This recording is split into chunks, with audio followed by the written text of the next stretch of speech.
Zela and her hut master was on board a transport ship that was heading for Nalahada. But during the journey, the ship was forced to leave hyperspace due to the fact some sort of malfunction of the hyperdrive. So her hut master was a little bit furious that the ship hasn't even reached its destination, and he thought that this was all excuses from the crew. But Zela managed to calm down her master by singing to him. So during the time, the crew was working on the hyperdrive to see what was the malfunction was causing the problem. And they were informed that the repairs will take at least about 2 hours or so. And despite her master was getting still furious, but at least Zela managed to keep her master calm. But an hour later, suddenly something happened. 4 strange ships appeared. It was something that Zela's master never expected. Turned out they were pirate ships. These pirates was brave enough, or at least bold enough, to attack a hut transport. They know the huts will not tolerate anyone attacking their ships, regardless if it's a hut transport or a hut warship. And since the hyperdrive was not even fixed yet, so the ship had to be in traveling sublight and as to gain speed.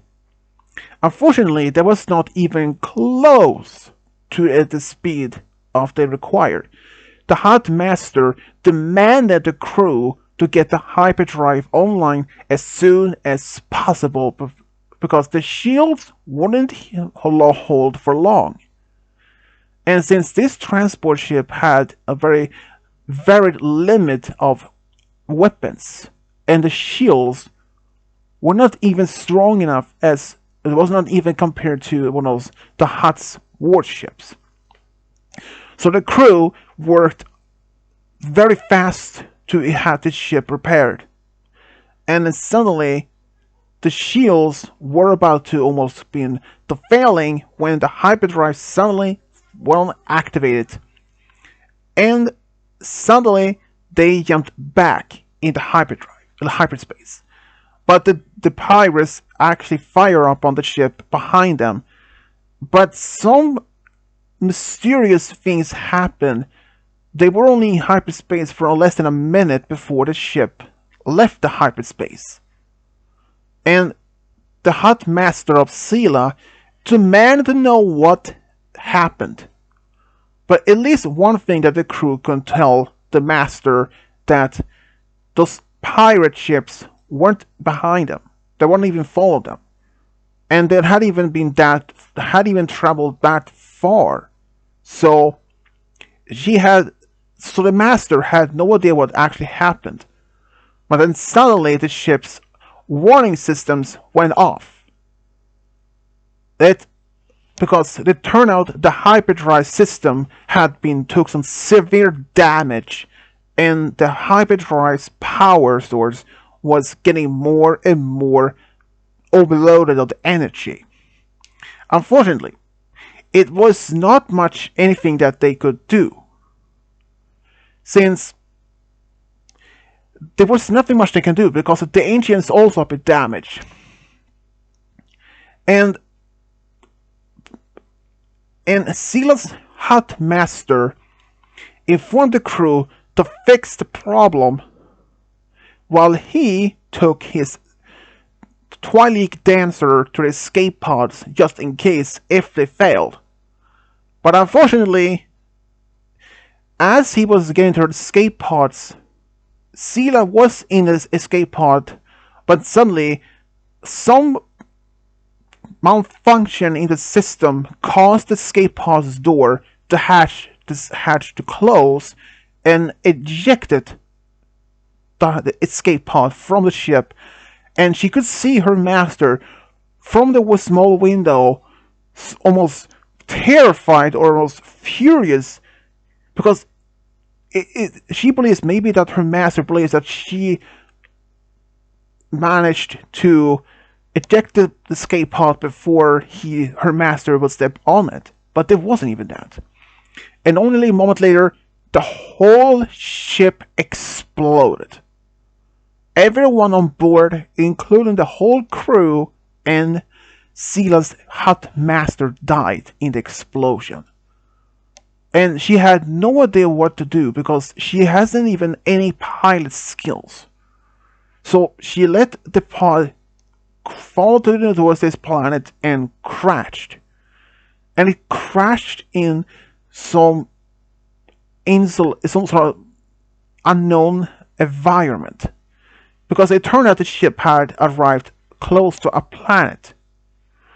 And Zela was unconscious when she was after the escape pod hit the ground. Several hours later, she managed to wake up from it in a daze. At first, she didn't even remember what happened or why she was in an escape pod, but suddenly, after a moment, the memories came back to her. She realized, or at least remembered, that she was on this strange planet and her master was dead. Everyone on that ship that she were on was completely dead. So she looked through the window from the small escape pod, was still much intact. She noticed that the environment looked to be habitable, but she didn't have much else things to do, and or at least nothing much she could do. Now that her master is dead and been trapped on a strange planet that she doesn't even recognize, there was nothing else she could do. So she stepped out of this escape pod, looked around to see if there was anyone in the vicinity that she could perhaps get help from. But as she was walking around in a short distance from the escape pod, she was discovered by a strange creature. This creature actually seemed to be at least intelligent. It tried to talk to her, pointing a weapon.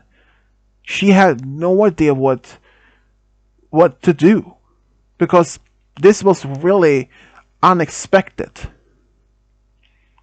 Because she lifted her hands up as like, I'm surrendered. But this creature or this alien pointed a weapon to her, and since she had never seen any alien like this one before, or even understood the language, she tried to talk to this alien in her language, but it was a complete waste of time. There was no response.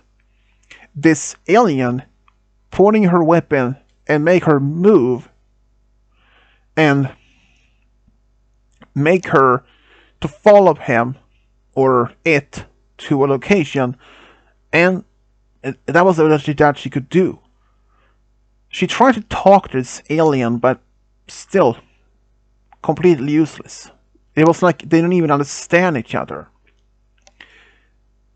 Zela was taken to a city where she saw structures or the designs of the buildings doesn't even match any of the worlds that she had been to.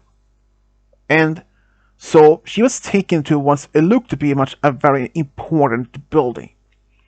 But then she was taken to what she first believed maybe was some form of dungeon, which were actually a dungeon or a prison cell. After she was put in there, this laser wall appeared to keep her inside. She was sitting there, wondering what she had just got in herself into. What is she? And why is she here? And why of our world can't they not understand her? Because she was speaking in Huttich, which is the main language of the Hutts. And she first believed maybe this alien could have belonged to could have contacts with the Hutts. And later, maybe a few hours later, she had fallen asleep on a bench in that prison cell. But she was woken up that often another of those aliens showed up and brought her, looks like a tray with some food. Even though she didn't know what the food were, but she was starving. So she had to eating something.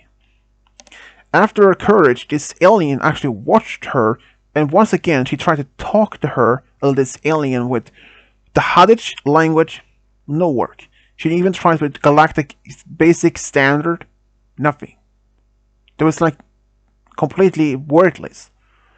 But unfortunately for her, she had to spend time in this jail cell this prison cell for quite some time.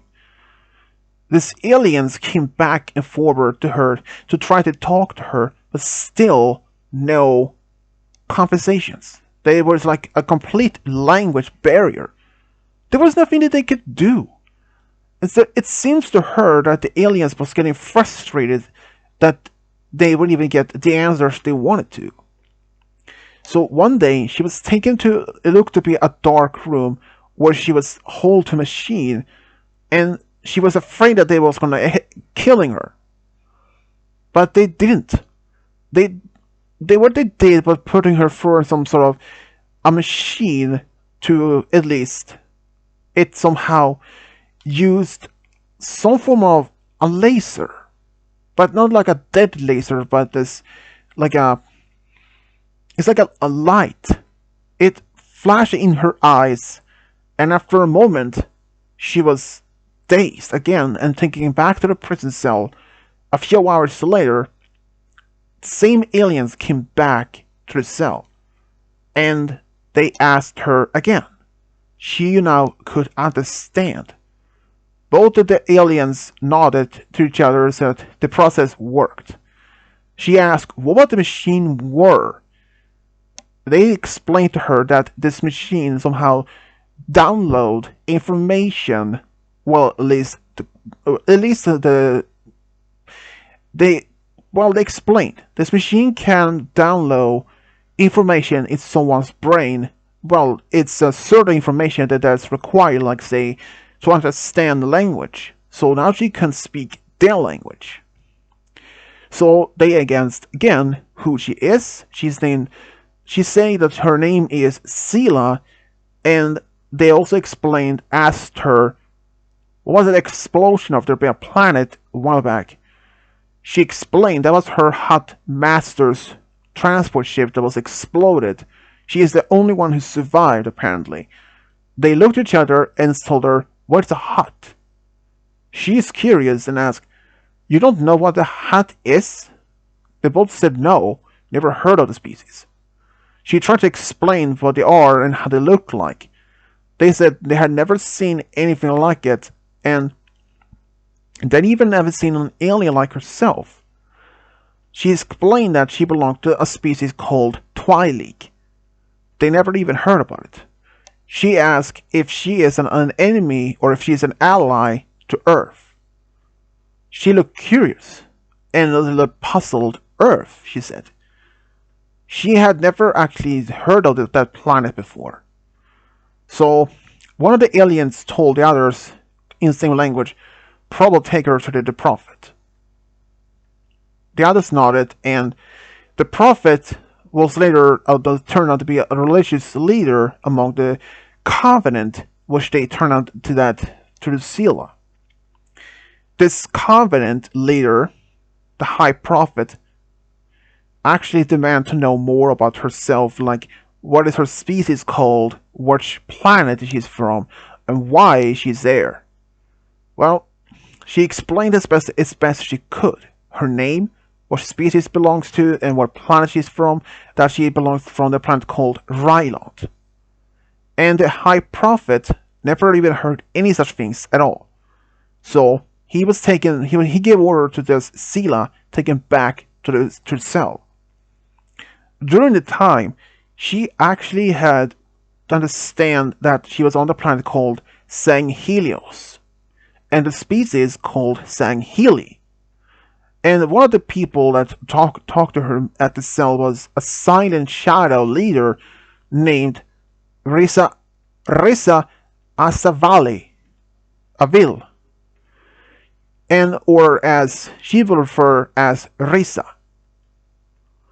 Risa Risa Azavayl was actually curious to know more about her. So he spent a lot more time with her rather than the other of his people. And during the time, they actually got to know each other a little bit more and more. And he had actually even requested by the high prophet to let her go, or at least let her walk freely, and that he will keep an eye on her, and that he was permitted.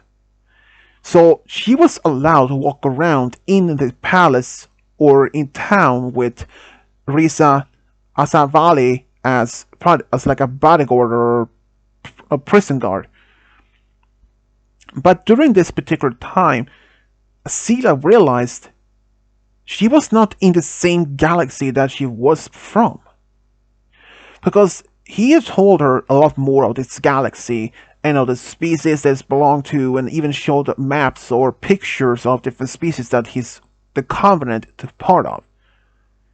He was a strong leader.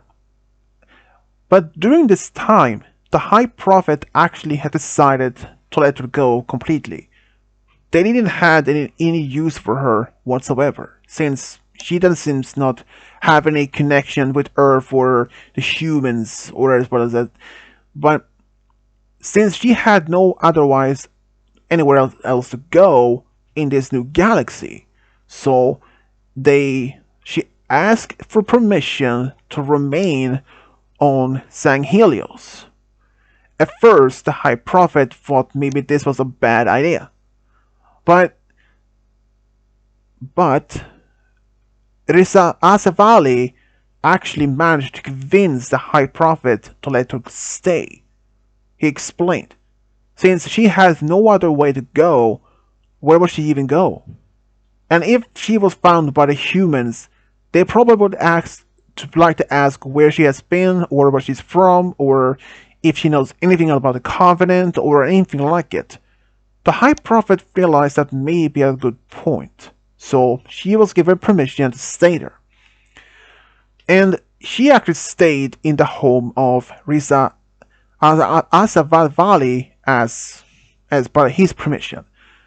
But during that time, they actually got to know each other a little bit more, and after just 1 year, after just 1 year of living together, they actually have fallen in love with each other.